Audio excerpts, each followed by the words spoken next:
نہیں کرتا ہے.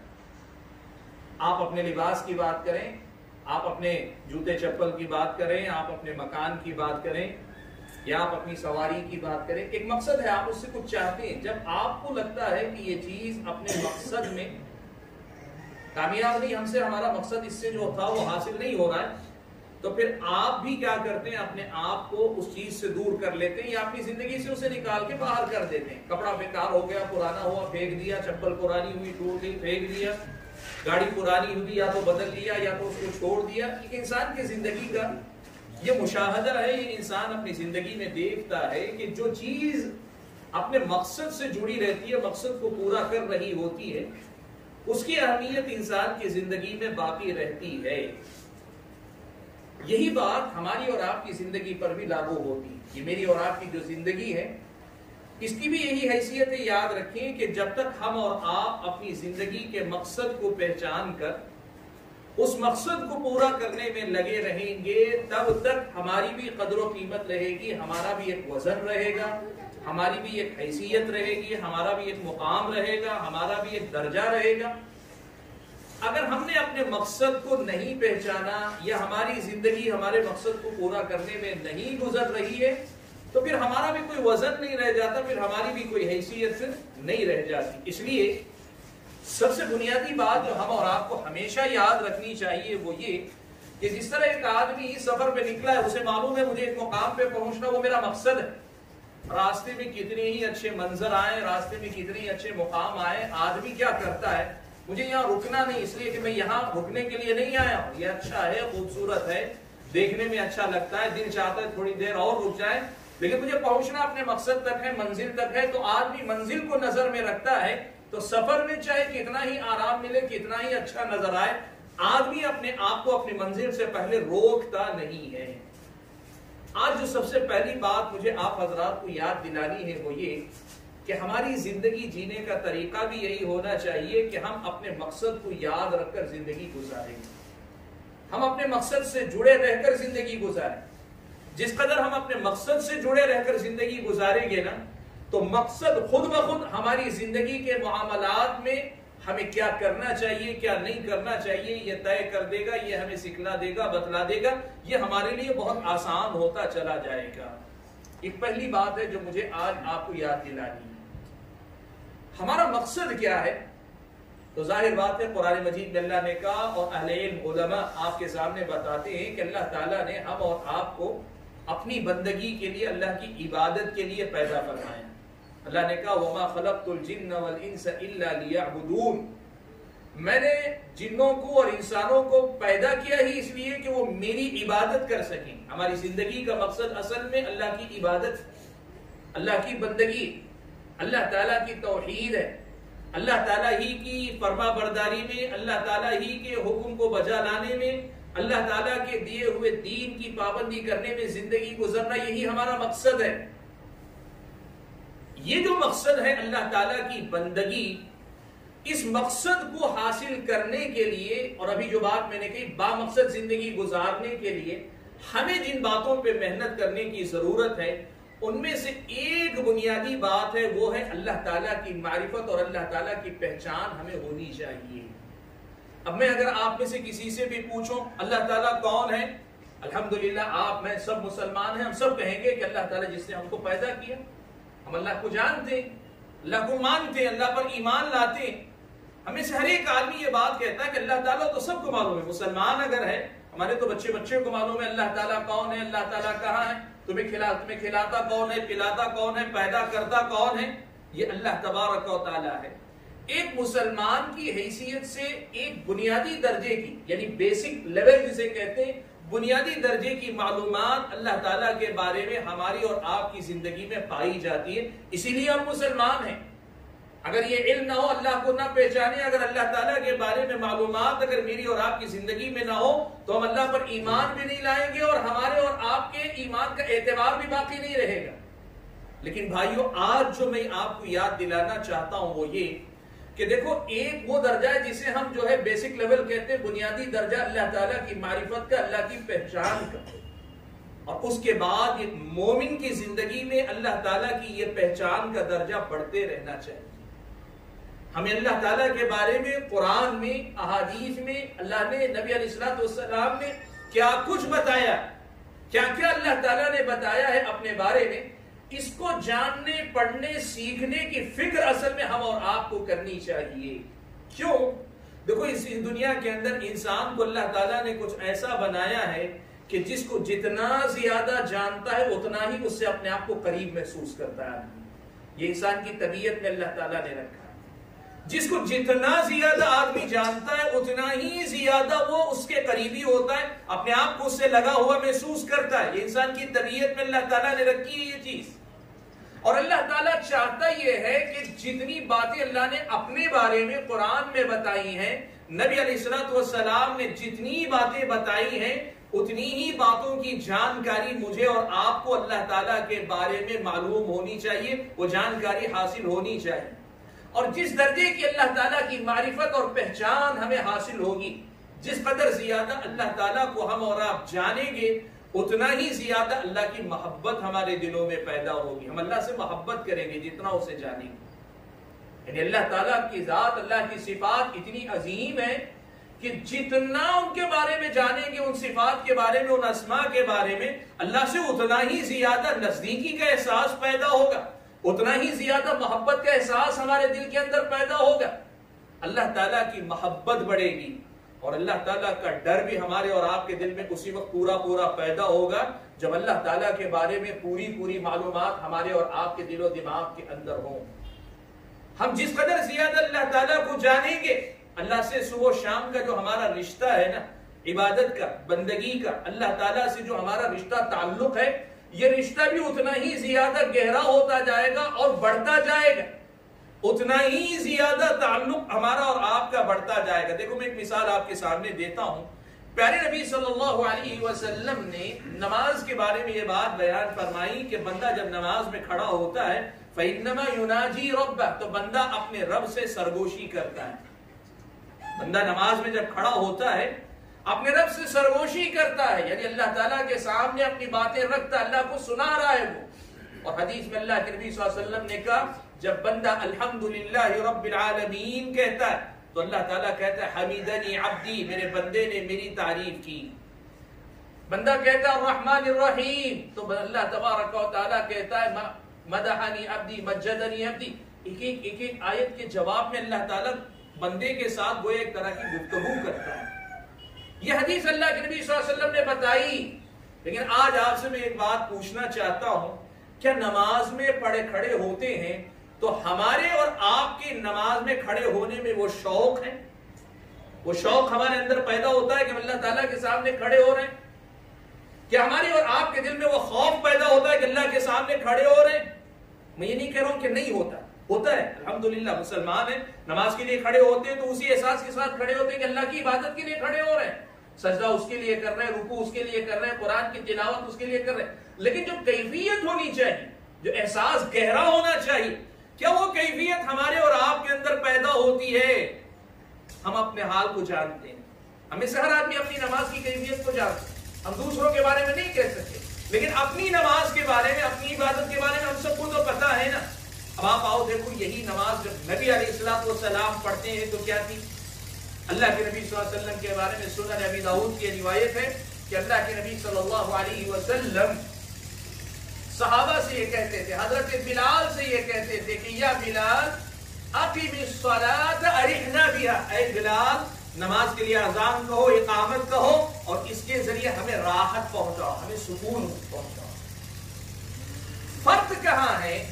دیکھو ہم اور آپ یہاں بیٹھ کر، یہاں جو ہے حاضر ہو کر، یہاں مسجد میں حاضر ہو کر نماز پڑھتے ہیں، اور ایک نماز نبی علیہ السلام بھی پڑھتے ہیں۔ اللہ کے نبی صلی اللہ علیہ وسلم کی نماز کیسی تھی؟ نماز میں اللہ کے نبی صلی اللہ علیہ وسلم کو راحت اور سکون ملتا تھا۔ کس درجے کا اور سکون؟ اس درجے کا راحت اور سکون کہ اللہ کے نبی صلی اللہ علیہ وسلم کوئی مسئلہ نہیں چھوڑا، کوئی مسئلہ نہیں چھوڑا ہے، کوئی بات نہیں،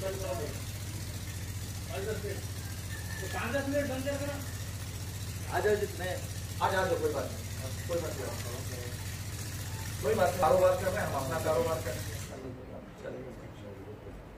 تو اللہ کے نبی صلی اللہ علیہ وسلم نماز جب پڑھ رہے ہیں تو ہماری نماز میں ہمیں کیا کچھ آتا ہے؟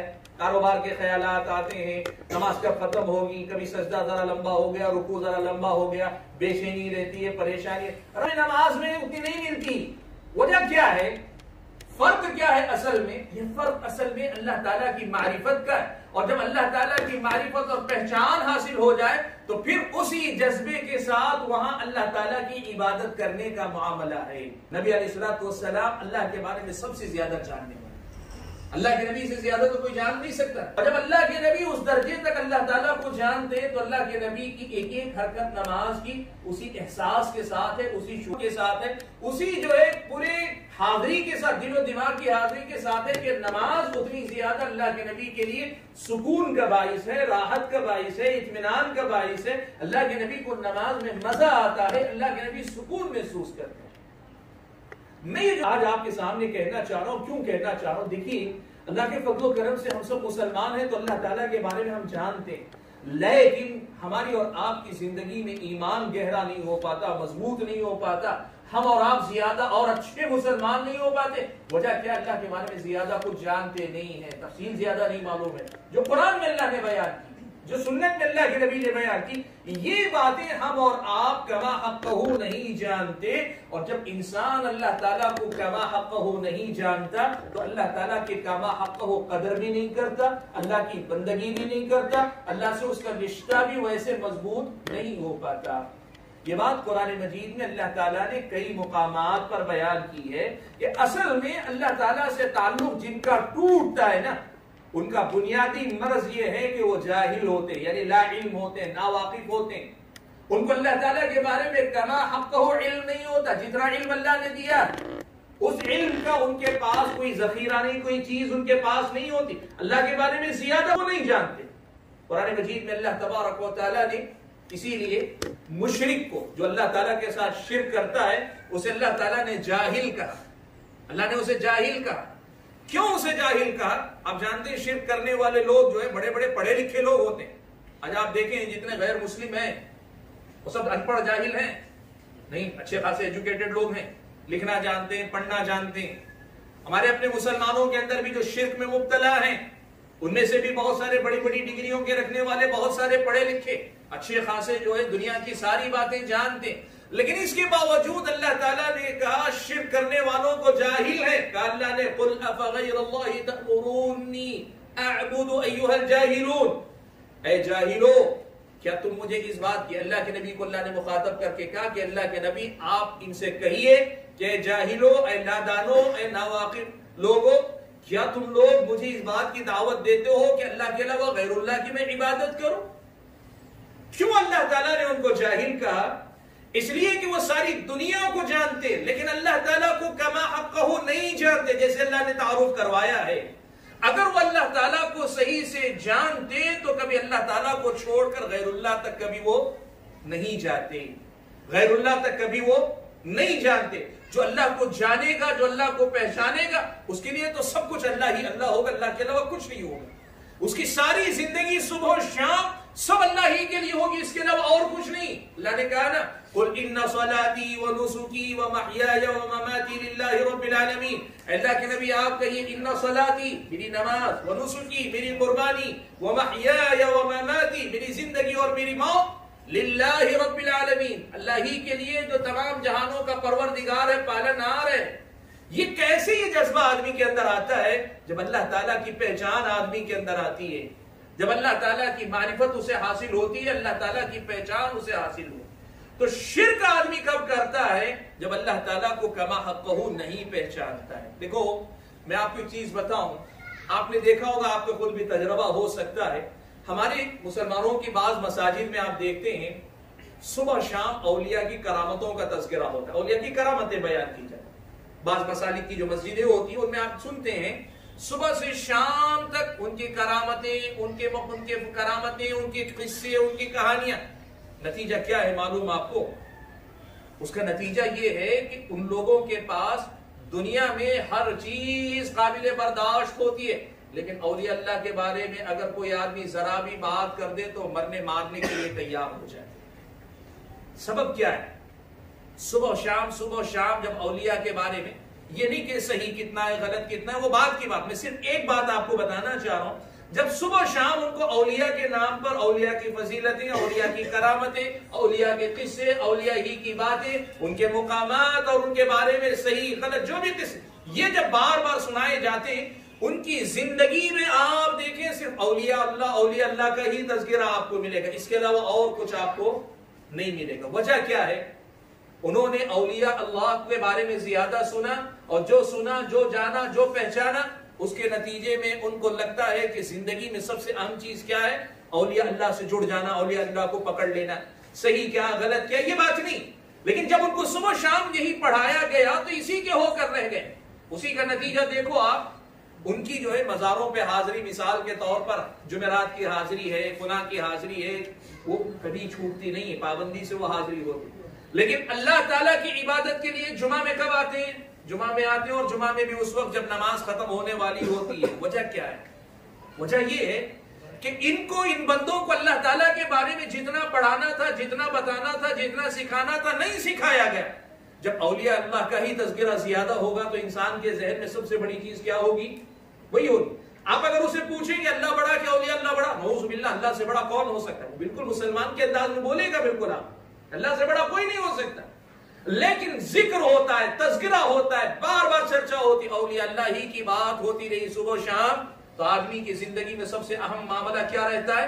اولیاء اللہ کا ہی معاملہ چلتا ہے۔ یہی بات آپ اسے ذرا الٹ کر دیکھ لو، اگر صبح و شام اللہ تبارک و تعالیٰ کا ذکر ہو، صبح و شام اللہ تعالیٰ کے بارے میں تفصیلات بیان کی جائیں، اللہ تعالیٰ کی صفات کیا ہے، اللہ تعالیٰ کے کمالات کیا کیا ہیں، اللہ تعالیٰ کے کیسے کیسے عظیم کارنامے اس کائنات کے اندر، یہ سب اگر بیان کیے جاتے رہیں تو آدمی کی اللہ تعالیٰ کے بارے میں معلومات بڑھتی ہیں، اور لازمی طور پر بندہ پھر اللہ تعالیٰ کی بندگی کرنے والا ہوتا ہے، اللہ تعالیٰ سے جڑنے لگتا ہے۔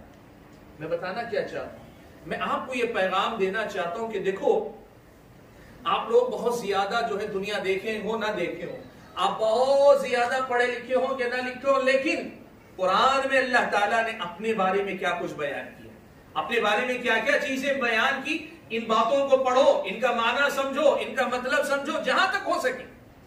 ضروری نہیں کہ آپ کوئی بہت بڑے جو ہے مفسر کی طرح بیٹھ کر جو ہے پورے قرآن کی تفسیر کریں، لیکن مثال کے طور پر قل هو اللہ احد، سورہ اخلاص آپ میں سے تقریباً سب کو یاد رہتی، کیا کبھی آپ نے اس پر محنت کی، اس پر غور کیا کہ یہ جو سورہ ہے، چھوٹا سا سورہ قل هو اللہ احد، اس چھوٹے سے سورے میں اللہ تعالیٰ کے جو نام آئے ہیں، احد ایک لفظ آیا، الصمد ایک کلمہ، لم یلد ولم یولد وَلَمْ يَكُنْ لَهُ كُفُوًا أَحَدٌ، اس کے اندر کیا گہرائی، کیا اللہ تعالیٰ بتانا چاہتا ہے، اس کے بارے میں کبھی کیا آپ نے سیکھنے کی کوشش کی، جانکاری حاصل کرنے کی کوشش کی، ان الفاظ کا معنی و مطلب کیا آپ نے کبھی سوچے؟ آیت الکرسی آپ سب کو یاد ہے، آیت الکرسی آپ سب کو یاد ہے، اس آیت الکرسی کو اللہ کے نبی صلی اللہ علیہ وسلم نے کہا قرآن کی سب سے عظیم آیت ہے، سب سے زیادہ عظمت والی آیت ہے، سب سے زیادہ عظمت والی آیت اللہ نے آیت الکرسی کے بارے میں۔ کیا کبھی آپ نے اس آیت الکرسی کا جو الفاظ ہیں، اس میں جو اللہ کے نام ہیں، اللہ لا الہ الا هو الحی القیوم، الحی کا معنی کیا ہے اور اس کا مطلب کیا ہے، القیوم کا معنی کیا ہے، اس کا مطلب کیا ہے، ایک ایک لفظ، ایک ایک نام اللہ تعالیٰ کا، اللہ کی ایک ایک صفت، جو یہ جو صبح شام ہم پڑھتے ہیں، میں نے کہا نا قرآن کی پوری تفسیر پڑھنے کی ضرورت نہیں، آپ کو حدیثوں کی لمبی تفسیر پڑھنے کی ضرورت نہیں، جو آیتیں آپ کو یاد ہیں، جو دعائیں آپ کو یاد ہیں، ان میں اللہ تعالیٰ کے بارے میں جو معلومات ہیں، جو باتیں بیان کی، ان کو کبھی غور کیا آپ نے، کبھی ان کو سمجھنے کی کوشش کی؟ تھوڑی تھوڑی اگر محنت کریں گے آپ، تھوڑی سی محنت، زیادہ بہت زیادہ لمبے بات کی علم کی نہیں، میں نہیں کہہ رہا ہوں مدرسے میں جا کے 6 ماہ پڑھی، چھوٹی چھوٹی باتیں یہ ہر نماز کے بعد آپ سیکھ سکتے ہیں، اگر اس طرح محنت کرنا شروع کریں گے تو اللہ تعالیٰ کے بارے میں وہ علم ہمیں ملے گا، وہ معلومات ملے گی کہ وہ علم اللہ کے فضل و کرم سے خود ہمیں اللہ کی محبت بھی سکھائے گا، اللہ تعالیٰ سے امید کیسی شدید رکھنی چاہیے، کیسا لگاؤ رکھنا چاہیے، یہ آیتیں ہمیں سکھائیں گی، اللہ کا ڈر کیسا ہمارے دلوں میں آنا چاہیے، یہ اللہ تعالیٰ کے نام ہم اور آپ کو سکھائیں گے۔ آپ یقین کریں، ایسے ہی اگر آپ اللہ تعالیٰ کے 100 سے زیادہ نام ہیں، 99 ناموں کی بڑی فضیلت آئی، اللہ کے نبی نے کہا کہ اللہ تعالیٰ کے 99 نام ایسے ہیں کہ جو آدمی ان کا شمار کر لے گا، ان کو گن لے گا، ان کے حقوق ادا کر لے گا، وہ جنت میں چلا جائے گا۔ اب یہ 99 نام آپ یاد کر لیے، 99 names اگر آپ یاد کر لیے 99 نام، اور ان کا معنی آپ نے سمجھنا شروع کیا نا، آپ یقین کرو میں ایک بات بولوں گا تو آپ کو تعجب ہوگا، بسا اوقات اللہ تعالیٰ کے ایک ایک نام کا مطلب اگر سمجھنے پہ آپ اتریں گے، اس کی پوری تفصیلات اور باریکیاں سمجھنا شروع کریں گے، میری اور آپ کی زندگی ختم ہو جائے گی۔ اللہ تعالیٰ کے ایک نام کی پوری گہرائی ہم ناپ نہیں سکیں۔ آپ کو یقین نہیں ہو، میں دو مثالیں آپ کے سامنے دیتا ہوں، دیکھیے اللہ تعالیٰ کی، اللہ نے اپنے بارے میں ہمیں کیا بتایا ہے۔ اللہ کے بہت سارے نام، اللہ تعالیٰ کے بہت سارے نام۔ ایک نام ہے الرزاق، الرزاق، ان اللہ هو الرزاق ذو القوة المتین، اللہ نے کہا الرزاق اللہ کا نام۔ اب اس میں الرزاق اللہ کا نام ہے، اسی لیے ہم عبد الرزاق، رزاق کا بندہ نام رکھتے ہیں، تو رزاق اللہ کا نام ہے۔ اس کا معنی کیا ہے؟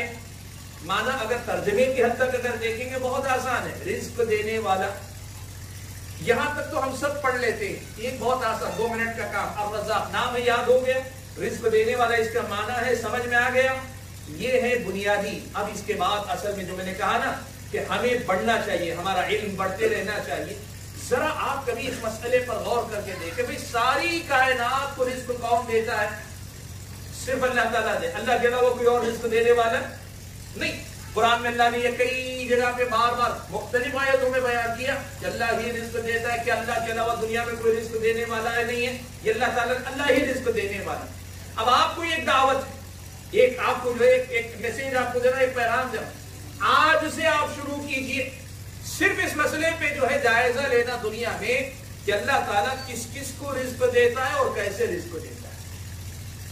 اللہ تعالیٰ کس کس کو رزق دیتا ہے اور کیسے رزق دیتا ہے۔ آج آپ جانتے ہیں دنیا کی بڑی بڑی کمپنیوں کے CEO، یعنی جو ہے ان کو چلانے والے، کمپنیوں کے چلانے والے، ان کی ذہانت، ان کی پلاننگ، ان کا اپنا جو ہے منصوبہ، ان سب چیزوں کو ہم دیکھتے ہیں تو کہتے ہیں بہت بڑا آدمی ہے، ایک آدمی جو اتنے زبردست بزنس کو چلاتا ہے، وغیرہ وغیرہ دنیا۔ آپ صرف ایک لفظ صرف اس پہ غور کریں آپ کہ اللہ تبارک و تعالی رزق کیسے دیتا ہے، کس کس کو رزق دیتا ہے، کیسے رزق دیتا ہے۔ آپ اگر غور کرنا شروع کریں گے نا، میری اور آپ کی زندگی ختم ہو جائے گی، لیکن ہم اور آپ سمجھ نہیں پائیں گے کہ آخر اللہ تعالیٰ جو اتنا زبردست نظام رزق دینے کا رکھا ہے، وہ رب کتنی عظمتوں والا ہو۔ میں 2-4 مثالیں آپ کے سامنے دوں۔ ایک ڈاکومنٹری میں نے دیکھی جس میں مچھلیاں کو غذا حاصل کیسے ہوتی، مچھلیاں کھاتی کیا ہیں اور کیسے کھاتی ہیں۔ اگر آپ کو میں بولوں گا تو اس میں سے باقی صرف مچھلیاں، اب کائنات میں کتنی مخلوقات ہیں، لاکھوں کروڑوں، بے حد و حساب، نہیں جانتے ہم کیا ہیں۔ میں صرف مچھلیوں کی بات کر رہا ہوں آپ کے سامنے، اور مچھلیوں کو رزق کیسے ملتا ہے اس پر ایک ڈاکومنٹری میں نے دیکھی، ایسی عجیب مثالیں اس کے اندر، ایسی باتیں ہیں، آپ یقین کریں ہمارا دماغ جو ہے حیران رہ جائے گا۔ 1-2 مثالیں آپ کے سامنے دیتا ہوں۔ مچھلیوں میں سے کچھ مچھلیاں ایسی ہیں کہ وہ پانی میں گھومتی پھرتی رہتی ہیں، جب ان کو کھانا ہوتا ہے، بھوک لگتی ہے تو کیا کرتے ہیں پتہ ہے، وہ جا کر سمندر کی تہہ میں یا تالاب کی تہہ میں، سمندر کی تہہ میں، سمندر میں اندر جو نیچے جو مٹی ہوتی ہے اس میں اپنے آپ کو چھپا لیتی، تھوڑا حرکت کرتی، اب حرکت کرتی ہے تو دھول مٹی اوپر جم جاتی ہے، وہ نیچے، اور سبحان اللہ ایسے بیٹھتی ہے کہ صرف ان کی آنکھوں کا جو حصہ ہوتا ہے نا اتنا حصہ صرف کھلا رہتا ہے، باقی سارا کا سارا اس میں چھپا ہوا مٹی میں۔ اب تھوڑی دیر کے بعد میں یہ دیکھو اللہ تعالیٰ کا نظام ہے، اس مچھلی کی غذا بننے والے چھوٹے کیڑے پتنگے جو پانی کے اندر رہتے ہیں وہ بھٹکتے ہوئے وہیں پہنچتے ہیں، اور جب وہ اس کے قریب پہنچتے ہیں تو لپک کر مچھلی جو ہے خود کو شکار کرتی اور اپنی غذا حاصل کرتی۔ ایک مچھلی ایسی ہے جس کو اللہ تعالیٰ نے یہ طاقت دی ہے کہ وہ درخت جو پانی پہ جھکے رہتے ہیں، وہ پانی کے اندر سے جیسے پچکاری ہم منہ سے نکالتے ہیں، وہ مچھلی پانی سے پچکاری نکالتی ہے، وہ پانی کا تھوڑا سا قطرہ سیدھے وہ ڈالی پہ جہاں کیڑے مکوڑے رہتے ہیں ان کو نشانہ بناتی ہے، تو پھر وہ کیڑے مکوڑے پانی کی زور سے نیچے گرتے ہیں پانی میں، مچھلی آ کر ان کو کھا لیتی ہے۔ ایک مچھلی ایسی ہے جس مچھلی کو اللہ تبارک و تعالیٰ نے یہ قوت دی ہے، وہ پانی میں سے ایک محدود فٹ تک، کچھ فٹ تک پانی کے اندر سے چھلانگ لگا کر بالکل جو ہے درخت کے پتوں پہ جو کیڑے مکوڑے رہتے ہیں ان کو شکار کر کے پانی میں گرتی ہے۔ ایک مچھلی کے بارے میں ایسا ایک بتایا، آپ نے جگنو دیکھا ہے، جگنو جو کبھی کبھار چمکتا رہتا ہے، اس مچھلی کو اللہ تعالیٰ نے یہ کمال دیا ہے کہ اس کے سر پہ جگنو کی طرح چمکنے والی ایک لائٹ گویا اللہ تعالیٰ نے دی۔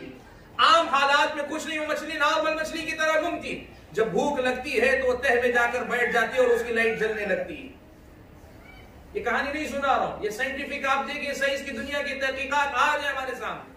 وہ جب وہ لائٹ جلنے لگتی ہے تو اس کی چمک کو دیکھ کر بہت ساری دیگر چھوٹی مچھلیاں وغیرہ آتی ہیں، اور جب وہ قریب آتی ہیں تو لپک کر یہ مچھلی اسے کھا لیتی ہے۔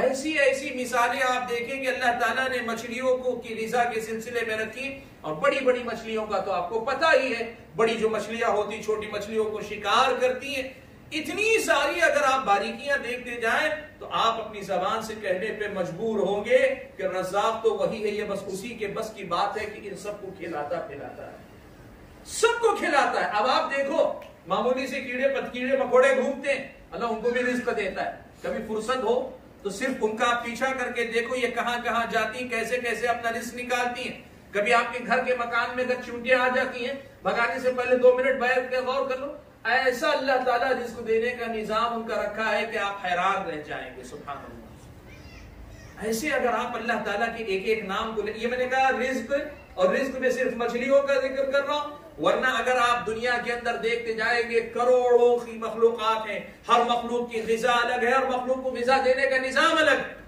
آپ میں سے بہت سارے لوگ ماشاءاللہ پرانے لوگ ہیں، جہاں دیدہ لوگ ہیں، تو میں آپ کو بتاؤں، ہم نے بھی دیکھا سنا ہے، ایسے کئی بار ایسا ہوتا ہے کہ پہاڑوں پہ جا کے جو بڑے بنڈے پتھر ہوتے ہیں، بڑے بنڈے، ان کو توڑا جاتا ہے، وہی سالڈ چٹان جسے کہتے ہیں، اندر کہیں کوئی سوراخ نہیں اس میں، ایک دم پوری طریقے سے بند چٹان ہے۔ جب توڑی جاتی ہے تو کئی بار ایسا ہوتا ہے کہ بیچ میں سے 2 ٹکڑے ہونے کے بعد میں درمیان سے مینڈک زندہ نکل کر آتا ہے۔ ہو سکتا ہے آپ نے دیکھا ہوگا، آپ سے بات، اندر سے مینڈک نکل کر باہر آتا ہے۔ اب یہ مینڈک اگر آپ دیکھ لیں، ٹوٹے ہوئے پتھر کو جا کے گھوم کے دیکھ لیں، اس بیچ میں پتھر کے بیچ میں تھوڑا سا گڑھا بنا ہوا رہتا ہے جو برابر اس مینڈک کے برابر ہوتا ہے۔ سوال یہ ہے کہ زندہ مینڈک اگر ہے تو یہ پتھر ٹوٹنے سے پہلے تک اسے غذا کہاں سے ملتی تھی، کیسے ملتی تھی، کیا ملتی تھی، کون پہنچاتا؟ آپ غور کرتے جائیں گے، کائنات آپ کو حیران کر دے گی۔ اب اس کے بعد آپ سوچیں، میرا رب وہ رب ہے کہ جس کے رزق دینے کا اتنا کمال ہے، اس کے رزق دینے میں اتنا کمال ہے، تو پھر آپ بتاؤ، پھر یہ اولیاء کی کرامتیں وغیرہ وغیرہ جو لوگ سنا کر لوگوں کو اولیاء کا بناتے ہیں، اللہ کا نہیں بنا پاتے ہیں، ان لوگوں کی ساری باتوں کا سحر خود بخود ٹوٹ جائے گا۔ میں جو بات آپ کو بتانا چاہتا ہوں، آج اصل میں جو کام مجھ کو اور آپ کو کرنے کا ہے نا، سب سے پہلے اپنے آپ کے لیے یہ ہے کہ اللہ کے بارے میں زیادہ سے زیادہ جانکاری حاصل کرو۔ قرآن میں اللہ نے اپنے بارے میں کیا کچھ بتایا، اس کو پڑھو، اس کو سیکھو، اس کے بارے میں معلومات حاصل کرو۔ جتنا جانو گے اتنا زیادہ ہمارے دین و ایمان کے لیے مضبوطی ہوگی، اور ہم اللہ تعالیٰ سے جڑیں گے، اپنی زندگی کے مقصد سے جڑیں گے۔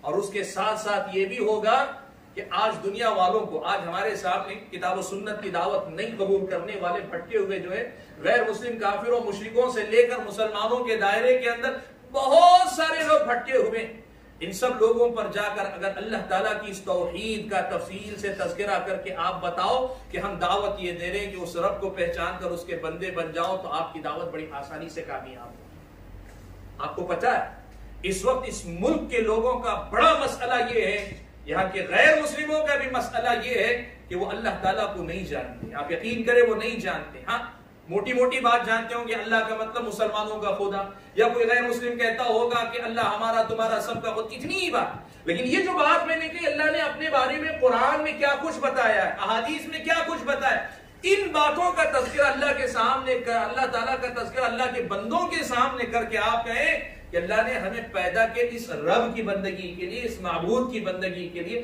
اس کی عبادت کے لیے پیدا کیا ہے۔ ہم کہاں ادھر ادھر بھٹک رہے ہیں؟ یہ دنیا آپ کی بات کو سنے گی، سمجھے گی، قبول کرے گی، آپ یقین رکھو بھائی۔ اصل چیز جو ہے یہ ہے اللہ تعالیٰ کی معرفت، یہ اللہ تعالیٰ کی توحید، یہ اللہ تعالیٰ کو جاننا، اور یہ ہے لوگوں کو اللہ تعالیٰ سے واقف کروانا، اللہ کے بارے میں بتانا، لوگوں کے سامنے جائے۔ آج آپ کو معلوم ہے یا کہ غیر مسلموں کا معاملہ کیا ہے؟ آپ کو معلوم ہے یہ کیا کرتے ہیں؟ کسی بھی ایکٹر سے متاثر ہوتے ہیں اس کا مندر بنا لیتے ہیں، ایکٹروں سے، فلم ایکٹروں سے متاثر ہوتے ہیں ان کا مندر بنا لیتے ہیں۔ کرکٹروں سے متاثر ہوتے ان کا مندر بنا دیتے یا ان کو کہتے ہیں گاڈ آف آرٹنگ، بھگوان کہتے ہیں، یہ بھگوان ہے۔ کرکٹ میں فلاں کو بھگوان کہتے ہیں، فلمی دنیا میں فلاں کو بھگوان کہتے ہیں۔ آج جنوبی ہند میں، ساؤتھ انڈیا میں اگر آپ دیکھیں کتنے ایسے فلم ایکٹر یا ایکٹریسز ہیں جن کے جو ہے مندر بنے ہوئے ہیں، اور کتنے ایسے ہیں جن کے بارے میں لوگوں کا عقیدہ یہ گاڈ آف بزنس۔ کوئی آدمی بزنس میں اتنا ماہر ہوتا ہے، وہ جس بزنس میں ہاتھ ڈالتا ہے کامیاب ہو جاتا ہے، لوگ کہتے ہیں گاڈ آف بزنس، یہ بزنس کا خدا ہے، یہ ایکٹنگ کا خدا ہے، یہ کھیل کا خدا ہے۔ یہ کیا بتاتا ہے؟ یہ بتاتا یہ ہے کہ یہ اپنے جیسے انسانوں میں جب ذرا کمالات دیکھ لے تو ان کو خدا سمجھ بیٹھتے ہیں۔ اپنے جیسے انسان، وہی سر، وہی پیر، وہی ہاتھ، وہی آنکھ ناک، وہی کھانے پینے والے، وہی کبھی جیتتے کبھی ہارتے، کبھی کامیاب کبھی ناکام، بیمار بھی ہوتے ہیں، مرتے بھی، سب کچھ ہیں۔ لیکن یہ انسان جب دیکھتا ہے کہ ہم جیسے انسان ہو کر ہمارے مقابلے میں اس نے غیر معمولی کارنامہ انجام دیا، کھلاڑی کو گاڈ کہتا ہے، ایکٹر کو گاڈ کہتا ہے۔ کیوں کہتا ہے؟ ان کی طبیعت میں ایک ہے کہ کسی کے اندر بھی کمال دیکھتے ہیں تو ان کو خدا سمجھ بیٹھتے ہیں۔ یہ بتاتا ہے کہ اگر حقیقی کمالات والے رب کا اگر ہم تعارف کروائیں گے، اس رب کو اور زیادہ آسانی سے قبول کر سکتے ہیں، اس رب کو اور زیادہ آسانی سے قبول کر سکتے ہیں۔ اصل میں یہ ہے جس کو ہم اور آپ کو جو ہے پہچاننے کی ضرورت ہے۔ بھائیو دیکھو، یقین مانو، ہم جو ہے دنیا کے اندر آئے بڑی محدود زندگی کے لیے، اور میں نے جیسے کہا ایک بات یاد رکھو، اگر اللہ تعالیٰ کو پہچاننے، اللہ تعالیٰ کی معرفت حاصل کرنے کا شروع کریں گے سلسلہ، زندگی ہماری چھوٹی پڑ جائے گی، اللہ تعالیٰ کے کمالات کا اعتراف نہیں ہو پائے گا۔ اللہ نے جو بات کہی نا اپنے کلمات کے بارے میں کہی کہ زمین کے اندر جتنے درخت ہیں سب کے سب قلم بنا دیے جائیں، اور یہ جو سمندر ہیں سمندر پورے کے پورے پانی بنا دیے جائیں، اللہ تعالیٰ کے کلمات ختم نہیں ہوں گے۔ اس کا ایک حصہ یہ بھی ہے کہ اللہ تعالیٰ کی یہ جو اسماء، یہ نام ہے، یہ اللہ کی صفات ہیں، اللہ نے اپنے بارے میں جو کچھ بتایا ہے، اس کو اگر ہم جانتے رہیں گے، سیکھتے سیکھتے عمر ختم ہو جائے گی، لیکن اللہ تعالیٰ کے کمالات کا احاطہ پوری جانکاری ہمیں نہیں ہوگی، لیکن تھوڑی تھوڑی بھی ملے گی نا، یہ تھوڑی تھوڑی جانکاری بھی مجھے اندر سے بدل دے گی، آپ کو اندر سے بدل دے گی۔ اور یہی بات اگر ہم غیر مسلم کے سامنے رکھیں، یا مسلمانوں میں سے جو بہکے ہوئے بھٹکے ہوئے مسلمان ہیں ان کے سامنے رکھیں گے، ان کی زندگی بدلے گی۔ آج ہم اور آپ کو اصل میں اسی پر محنت کرنے کی ضرورت۔ ہم جب کہتے ہیں اللہ تعالیٰ کی توحید، تو توحید کے اندر ایک طرف یہ ہے کہ اللہ کے علاوہ ہم کسی کو اس کا شریک نہیں ٹھہراتے، اور توحید میں یہ بھی ہے کہ اللہ تعالیٰ کے بارے میں اتنی تفصیلی جانکاری جو قرآن و سنت میں آئی ہے وہ ہم رکھنے والے ہوتے ہیں۔ اسی لیے جب کوئی آدمی کسی ولی کا تذکرہ کرتا ہے، ہم کہتے ہیں اللہ تعالیٰ تو اس سے کہیں زیادہ کمالات والا ہے۔ کسی کا تذکرہ کرتے ہیں، جیسے میں نے بتایا نا، مسلمانوں کا معاملہ اولیاء اللہ کے نام پہ مان لیتے ہیں، غیر مسلموں کا معاملہ ہے گاڈ آف فلاں، گاڈ آف فلاں، مطلب اس کا خدا، اس کا خدا، اس کا بھگوان، اس کا بھگوان، یہی سب کچھ کرتے ہیں۔ آج آپ جا کر دیکھو اس ملک کے اندر جتنے بھی غیر مسلموں کے بت ہیں، غیر مسلموں کے جو معبود ہیں، اگر آپ ان کے بارے میں جا کے پوچھیں تو یہ ان کے ساتھ لگا ہوا، جیسے اولیاء کی کرامتیں بیان ہوتی ہیں، جیسے آج ہم دیکھتے ہیں مختلف لوگوں کو کہ یہ جو ہے فلاں کا بھگوان ہے، یہ بزنس کا بھگوان، وہ کھیل کا بھگوان۔ یہ بھی اپنے دور میں کوئی بہت اچھا بہت بڑا حکمران رہا، کوئی ایسا رہا کہ اس نے بڑی لمبے علاقے فتح کیے، یہی سب چیزیں تھیں جس کی وجہ سے ہوا کیا ہے، اللہ کو پہچان نہیں سکے تو بندوں میں خدا ڈھونڈنے کی کوشش کرتے۔ انسان کی کمزوری یہ ہے کہ اللہ کو کما حق کو نہیں پہچان سکے تو مخلوقات میں بندوں میں خدا ڈھونڈنے کی کوشش کرتے ہیں۔ ہمارا اور آپ کا کام یہ ہے کہ جس رب کو ہم نے پہچانا، تھوڑا پہچانا ہے، اسے اور زیادہ جانیں، اور زیادہ معلوم کریں، اور اس کے بعد اس کا تعارف لوگوں کے سامنے کروانے کی کوشش کریں۔ اب سوال یہ ہے کہ یہ کیسے ہوگا؟ تو یہ مسئلہ بہت آسان ہے، بہت زیادہ کچھ مشکل نہیں ہے۔ دیکھو کوئی بھی چیز ایک دن میں نہیں آتی، میں نے جیسے کہا آپ کو جو سورتیں یاد ہیں ان سے شروعات کرو، سورہ اخلاص سے شروع کرو۔ سورہ اخلاص میں اللہ نے کہا قل هو اللہ اللہ احد الصمد لم یلد ولم یولد ولم یکن له کفوا احد۔ 6 باتیں اللہ نے کہی ہیں۔ آپ کا کام کیا ہے؟ ایک نام اللہ ہے، اس اللہ کے معنی کیا ہیں اور ان کا مطلب کیا ہے؟ جیسے میں نے کہا نا الرزاق نام ہے، رزق دینے والا اس کا معنی ہے، اب رزق دینے کی شکلیں کیا کیا، اس پہ آپ پر ساری دنیا ڈھونڈتے ہیں۔ ایسے ہی اللہ تعالیٰ کے ایک ایک نام کا مطلب آپ سمجھنا شروع کریں گے. سورہ اخلاص سے شروعات کریں گے, پھر آپ آیت الکرسی پہ آئیں گے, پھر ایسے ہی جو سورتیں آپ کو یاد ہیں اور سورتوں کے بعد جو دعائیں آپ کو یاد ہیں, دعائیں پڑھتے ان کا معنی و مطلب اگر آپ سمجھنا شروع کریں گے, زندگی بدل جائے گی ہماری اور آپ کی. اور یہی پڑھ پڑھ کر اگر سامنے والوں کے سامنے اللہ کا تعارف کروائیں گے, یقین مانو ہم اچھا بولنے والے نہیں ہوں گے, ہم بہت زیادہ پڑھے لکھے نہیں ہوں گے, ہمارے انداز میں بہت زیادہ کوئی جاذبیت کشش نہیں ہوگی, لیکن اس کے باوجود بھی وہ اللہ تعالیٰ کی پہچان ایسی ہوگی کہ سامنے والے کے دل پہ دستک دی, سامنے والے کے دلوں کے دروازے کھولنے کا سبب بنے گی. اصل میں یہی محنت ہے جو مجھے اور آپ کو کرنے کی ضرورت ہے. تو آج آپ کے درمیان حاضر ہو کر صحیح کہیں تو مجھے بڑی خوشی ہوتی ہے جب ایسی کسی جگہ پہ جاتا ہوں, ایسی کسی بستیوں میں جب پہنچتا ہوں تو مجھے خوشی ہوتی ہے, اس لیے کہ آپ لوگوں کے جذبے اور آپ لوگوں کے خلوص کے بارے میں ہمیں زیادہ جو یقین ہوتا ہے. اور اسی جذبے کے ساتھ میں آپ کے سامنے یہ درخواست رکھتا ہوں کہ دو باتیں آج میں نے کہی آپ کے سامنے. ایک تو یہ کہ اپنی زندگی کے مقصد کو پہچان کر مقصد کی روشنی میں زندگی گزارو, اور دوسری بات میں نے کہی اس مقصد کو پہچاننے کے لیے اللہ کی پہچان بنیاد ہے, بنیاد ہے. اسی پر اثر کر محنت کریں گے, اور میں بتایا کیسے محنت کرنا ہے, بہت آسان. اور اس میں مدد کون کریں گے؟ آپ کے سامنے جو آپ کے علماء ہوتے ہیں. اگر کوئی عالم نہیں آتے, مثال کے طور پہ جمعہ کوئی آ رہے ہیں, آپ انہیں سے کہیے کہ جمعہ کے دن آپ ہمیں فلاں مسئلہ بتا دیا کیجیے. ہر جمعہ بیان میں کوئی بات ضرورت کے مطابق موضوع بدلتا رہتا ہے, لیکن آپ اللہ تعالیٰ کے بارے میں کچھ نہ کچھ روزانہ بتایا کیجیے. اتنا آپ جان لیں گے تو آپ کے دل میں اللہ کے لیے خود بخود وہ محبت محسوس ہوگی. اور پھر اس کے بعد کیا ہوگا؟ پھر عبادت میں مزہ آئے گا, پھر ہر چیز اچھی لگے گی, اللہ کے لیے قربانی دینا آسان, سب کچھ پھر آسان ہونے لگے گا انشاءاللہ. تو میں آج کی اپنی اس ملاقات میں اتنی ہی باتوں پر بس کرتا ہوں, اور اللہ سے آپ کے لیے, میرے لیے, دونوں سب کے لیے اللہ سے دعا کرتا ہوں کہ اللہ تعالیٰ جو باتیں ہم نے کہی سنی ہیں ان کو سمجھ کر ان پر عمل کرنے کی ہم سب کو توفیق عطا فرمائے. اللہ تعالیٰ کی معرفت اور اس کی پہچان ہمیں عطا فرمائے, اور جتنا ہم اللہ کو جانیں اتنا ہی زیادہ اس سے محبت کرنے والے اور اس سے نزدیکی بڑھانے والے اور اس کی بندگی کرنے والا بنائے. آمین. وآخر دعوانا الحمدللہ رب